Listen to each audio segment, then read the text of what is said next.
Iya. Assalamualaikum warahmatullahi wabarakatuh. Waalaikumsalam Perkenalkan, nama warahmatullahi saya Fahda Bintang Mulbina dan kedua rekan saya yaitu Rifda Mega Rizky dan Dini Agustin. Dan narasumber kita yaitu Bapak Daniel Despa Ansara. Nah, di podcast ini kita akan berbincang dan membahas mengenai toleransi, bukan hanya antar umat beragama saja, tetapi menyeluruh yaitu antar ras dan suku.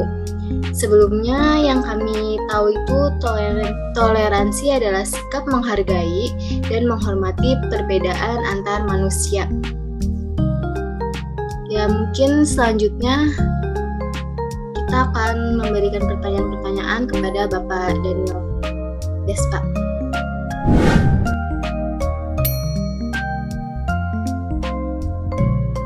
Nah, kami ingin bertanya, menurut Bapak, gimana sih pandangan Bapak mengenai toleransi? Oke, bismillahirrahmanirrahim. Assalamualaikum warahmatullahi wabarakatuh.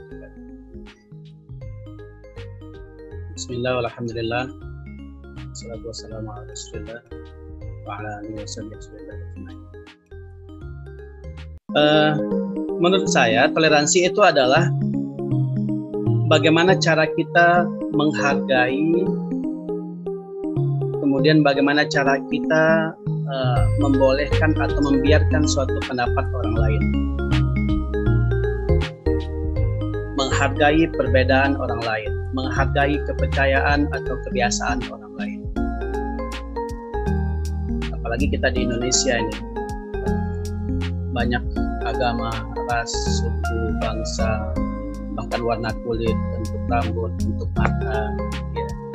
Nah, perbedaan-perbedaan yang ada itu harus kita hargai, harus kita hormati, harus kita junjung tinggi perbedaan-perbedaan. Dan itulah yang disebut dengan toleransi. Oke, terima kasih.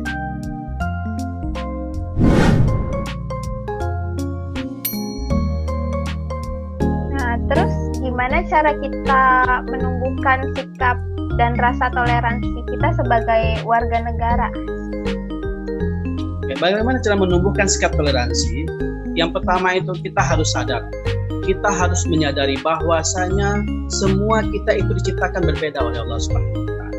Setiap orang itu mempunyai kelebihan dan kekurangannya masing-masing. Dan perbedaan-perbedaan ini harus kita sadari bahwasanya ini adalah nikmat yang terbaik dari Allah kepada kita. Perbedaan-perbedaan yang ada itu harus kita sadari bahwasanya ini merupakan ciptaan Allah Subhanahu wa Ta'ala. Semua kita adalah ciptaan Allah Subhanahu wa Ta'ala. Nah, ketika sudah tumbuh hal-hal seperti itu, ketika kita sudah menyadari bahwasanya ini adalah ciptaan dari Allah, ini adalah pemberian dari Allah Subhanahu wa Ta'ala, maka akan muncul kesadaran dari kita bahwasanya ini semua adalah ciptaan Allah. Dan ketika kita berbicara tentang ciptaan Allah, kita semua adalah sama di hadapan Allah Subhanahu wa Ta'ala. Tidak ada yang berbeda, tidak ada yang lebih ditinggikan, tidak ada yang merasa sombong, tidak ada yang merasa lebih dari orang lain. Semua sama. Dalam Al-Quran dikatakan, Inna khalaqnakum min dzakari wa untha wa ja'alnakum syu'uban wa qabaila lita'arafu. Inna akramakum 'indallahi atqakum. Semua kita sama. Ya, walaupun fisiknya berbeda, ada yang tinggi, ada yang pendek, ada yang putih, ada yang hitam, tapi di hadapan Allah semua sama, kecuali takwa. Ya, yang dilihat oleh Allah adalah yang paling mulia di sisi Allah adalah takwanya. Terima kasih.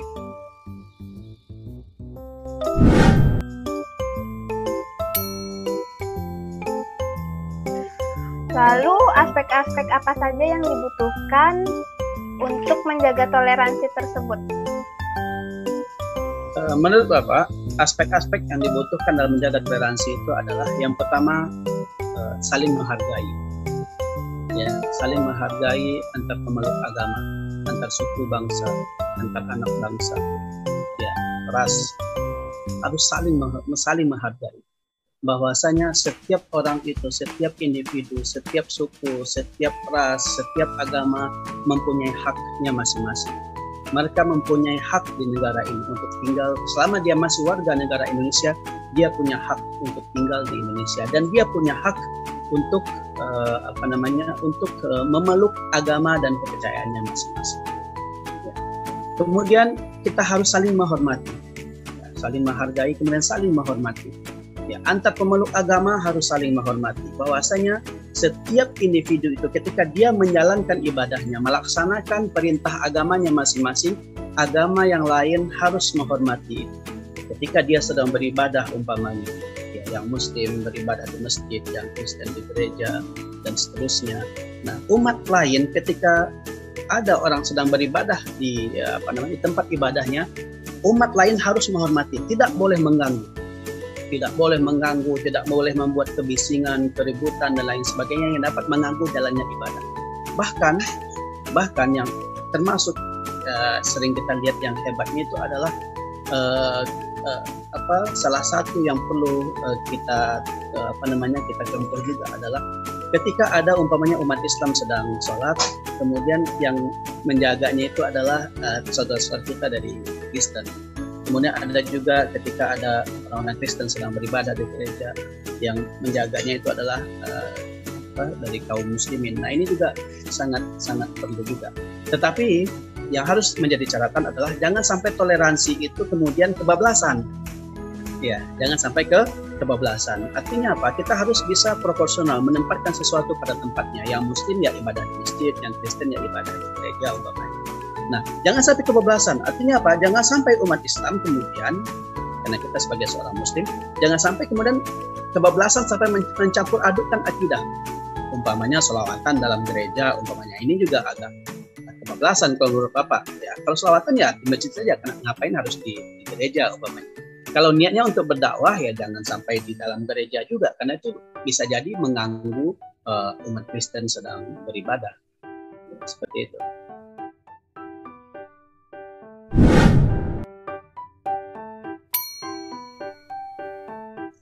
Baik, Bapak izin bertanya, apakah Indonesia sudah ada di jalur yang benar dalam menjunjung toleransi, baik antar umat beragama, suku, dan ras?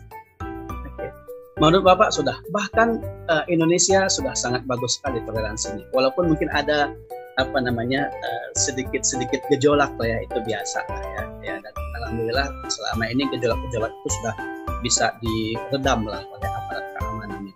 Tapi secara keseluruhan kalau kita lihat toleransi di Indonesia alhamdulillah sudah berjalan sangat bagus sekali. Dan ini harus kita pertahankan. Ya, harus kita pertahankan, bahkan kalau bisa kita tingkatkan lagi toleransi ini. Bagaimana kita menghargai orang lain, menghormati orang lain, menghargai agama orang lain, menghormati kepercayaan orang lain. Ya, sebagaimana slogan kita orang Indonesia adalah Bhinneka Tunggal Ika. Kita berbeda-beda, tapi kita tetap satu bahasa Indonesia, satu negara Indonesia. Dan ini sudah terjadi lama, bahkan dari sejak masa penjajahan dulu. Bagaimana orang Islam, Kristen, Hindu, Buddha sudah bahu-membahu dalam memperjuangkan kemerdekaan Indonesia. Bahkan kalau kita lihat dalam susunan BPU PKI itu yang panitia persiapan kemerdekaan Indonesia, itu juga terdiri dari berbagai suku bangsa, terdiri dari berbagai agama. Nah, ini hal-hal seperti ini harus kita kembangkan lagi, harus kita pererat lagi ya, untuk toleransi di Indonesia. Dan sejauh ini alhamdulillah toleransi di Indonesia antar umat beragama, antar suku, alhamdulillah sudah berjalan.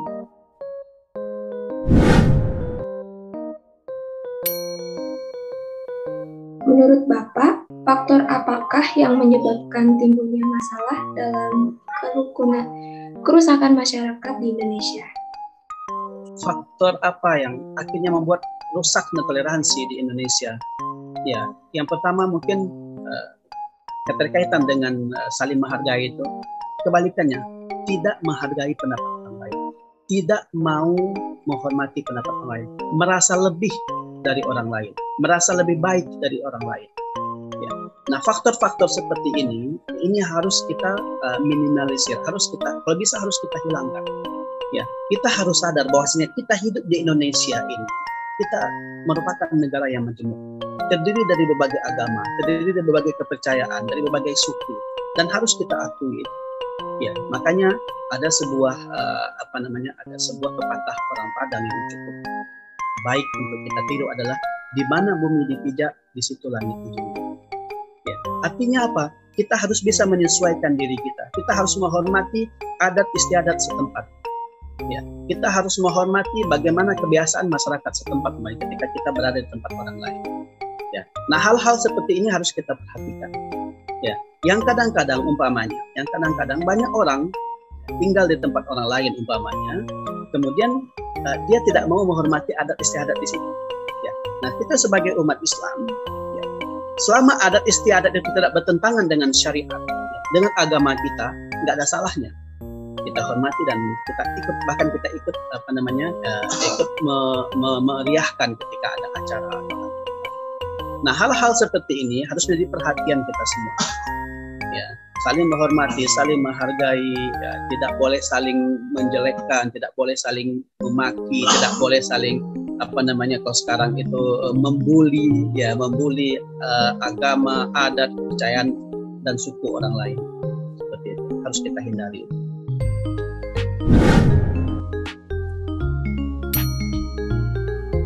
Kan di Indonesia ini beragam banyak suku, bangsa, ras, dan agama ya Pak. Lalu bagaimana pendapat Bapak mengenai Indonesia dipuji di mata dunia tentang keberagamannya, yang dimana sering kita lihat sulit untuk diterapkan di beberapa negara? Ya, dan ini memang diakui. Ya, khususnya di negara-negara Timur Tengah sekarang yang sering konflik, atau di Afrika juga sering konflik, sering perang antar suku. Ya, dan alhamdulillah kita di Indonesia, ya, kita negara besar, penduduknya banyak, agamanya banyak, sukunya juga banyak, bahasanya juga banyak. Ya, bahkan lebih dari 1000 bahasa daerah di Indonesia gitu ya. Nah, ini membuat tanda kutip ya iri negara-negara lain. Kenapa Indonesia bisa? Ya, dan ini menjadi pujian, ya, menjadi pujian dari negara-negara lain. Dan tapi kita sebagai Indonesia, kita jangan terlena dengan pujian ini. Tetap kita harus jaga, ya, kebinekaan kita, kemanjemukan kita harus kita jaga, ya, harus kita jaga. Jangan sampai perpecahan, peperangan yang terjadi di negara-negara luar, perang antar suku, perang antar agama, jangan sampai terjadi di Indonesia. Dan kita sebagai anak bangsa, kita harus jaga ini semua.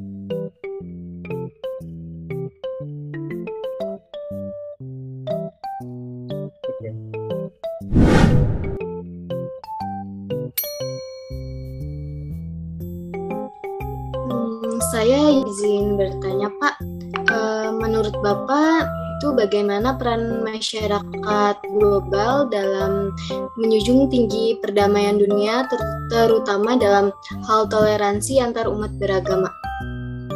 Ya, peran masyarakat sangat penting. Ya, peran masyarakat sangat penting, apalagi di zaman yang serba canggih sekarang ini. Ya, media sosial, kemudian informasi begitu cepat berkembang. Kemudian orang mendapatkan akses informasi begitu cepat, ya. Tapi ada negatifnya juga, hoax cepat menyebar juga, gitu ya. Nah, ini diminta peran serta masyarakat untuk bijak dalam men-share sesuatu, bijak dalam melihat sesuatu informasi. Jangan sampai kita cepat cepat merasa ini benar nih, langsung di-share aja gitu, padahal belum tentu benar. Nah, ini yang menjadi peran serta masyarakat sekarang ini. Ya, jangan sampai gara-gara kita men-share sesuatu, hoax umpamanya, fitnah atau apa, itu justru membuat gejolak di masyarakat. Ya, jadi makanya dituntut peran serta, bahkan juga orang-orang di luar sana yang memegang media umpamanya, ya. Mereka juga harus berperan penting ketika mereka membuat berita, harus proporsional beritanya. Pastikan berita itu benar, bukan fitnah, bukan hoax. Ya, akhirnya jangan sampai masyarakat termakan oleh berita itu. Ya, termakan oleh berita itu yang akhirnya menimbulkan gejolak di tengah masyarakat. Ya, padahal belum tentu berita itu benar. Ya, dan kita juga, apalagi mahasiswa, ya, harus bijak dalam bermedia sosial. Ya, dalam men-share sesuatu, dalam men-share broadcast yang kita dapatkan itu hati-hati. Ya, makanya dalam agama Islam tuh ada kata-kata namanya tabayyun, check and recheck. Ya, jangan sampai kita baru dapat satu informasi, wah langsung kita share nih tanpa mencek dan dicek dulu kebenarannya. Ya kalau seandainya berita itu benar, kalau seandainya hoax, bohong, berita bohong umpamanya, yang orang akhirnya menyebar berita itu yang bisa mempengaruhi seseorang, ya akhirnya dia ikut dalam gejolak itu dan bisa menimbulkan keributan di tengah-tengah masyarakat. Ya. Kita harus bijak dalam bermedia sosial dan juga peran serta masyarakat global dalam hal ini juga harus lebih ditingkatkan lagi.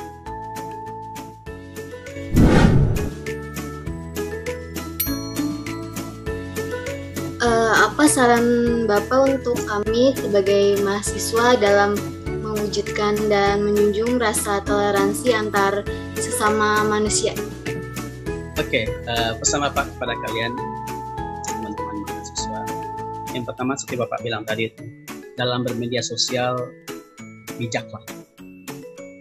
Bijak dalam bermedia sosial. Bijaklah kalian dalam menerima dan share sesuatu berita. Pastikan berita itu benar dan bukan hoax dan bukan fitnah. Terus yang kedua,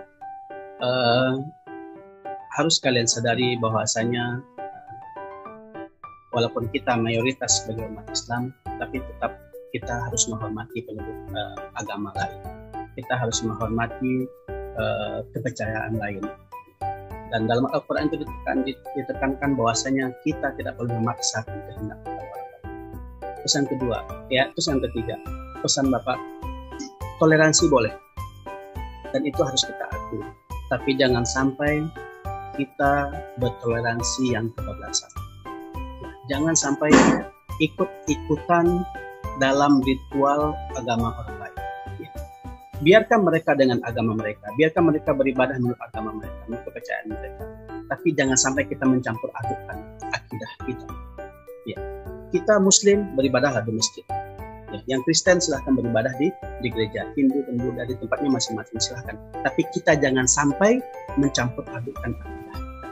Jangan sampai gara-gara mencampur adukkan akidah kita sehingga membuat kita tanpa sadar, ya, kita bisa syirik, jatuh pada kesyirikan, bahkan na'udzubillah bisa murtad, keluar dari agama kita.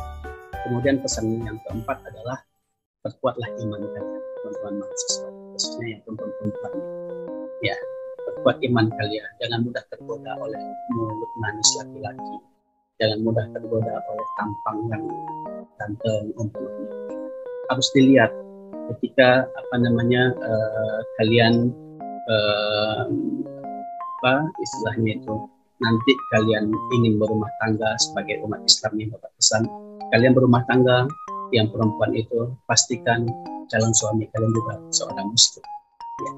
Kita menghormati mereka, ya, tapi kalau untuk dalam pernikahan itu harus seorang Muslim sebagai calon suami.